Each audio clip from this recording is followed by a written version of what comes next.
പൈശാചിക ശക്തികൾ എന്നെ സ്വാധീനിച്ച് ബന്ധിച്ച് എന്നെ ഒരു ഫിനിഷിംഗ് പോയിന്റിൽ നിർത്തിയിരുന്നതാ. പലതും എനിക്ക് ചെയ്യണമെന്നുണ്ട്, പക്ഷെ എനിക്ക് ഒന്നും ചെയ്യാൻ പറ്റുന്നില്ല. പലതിലും മുന്നേറണമെന്നുണ്ട്, പക്ഷെ എനിക്ക് മുന്നേറാൻ കഴിയുന്നില്ല. എല്ലാത്തിലും എന്നെ ഒതുക്കി കളഞ്ഞു, എന്നെ ഫിനിഷിംഗിൽ നിർത്തി.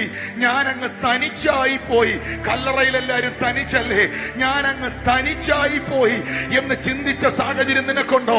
അങ്ങനെ ഒരു സാഹചര്യം നിനക്കുണ്ടായിരുന്നെങ്കിൽ നിന്നെ എവിടേക്കോ ഇല്ലാതാക്കാൻ ശ്രമിച്ച ഇരുളിന്റെ ശക്തികളിൽ നിന്ന് നിന്നെ തിരിച്ചു പിടിച്ച കർത്താവിന്, നിന്നെ സകലതുമാക്കിയ ദൈവത്തിന് ഇന്ന് പകൽ കൈകൾ അടിച്ച അധരം തുറന്ന് നന്ദി പറ. നീ ജയിൽവാസം അനുഭവിച്ചിട്ടുണ്ട്, നീ ജയിലിൽ കിടക്കേണ്ടി വന്നിട്ടുണ്ട്, നിന്റെ ജീവിതം തകർന്ന് തരിപ്പണമായിട്ടുണ്ട്, നിന്റെ ദാമ്പത്യ ജീവിതത്തെ പിശാച് തകർത്തെറിഞ്ഞിട്ടുണ്ട്. ഇനി എനിക്കൊരു ലൈഫ് ഇല്ല എന്ന് നീ ചിന്തിച്ചിട്ടുണ്ട്.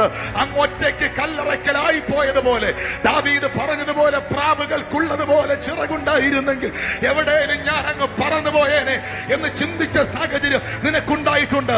പക്ഷെ എന്ന് പരിശുദ്ധാത്മാവ് നിന്നെ കണ്ടുവോ, കർത്താവിന്റെ കരം നിന്നെ തൊട്ടുവോ, ഓ നീ ഒതുങ്ങി പോയെടുത്തുന്ന്, നീ ഒറ്റപ്പെട്ട് പോയെടുത്തുന്ന്, നീ തകർന്നു പോയെടുത്തുന്ന് എന്റെ ദൈവം നിന്നെ തിരിച്ചു പിടിച്ചെങ്കിൽ ഇന്ന് പകൽ ശബ്ദം ഉയർത്തി നന്ദി പറ.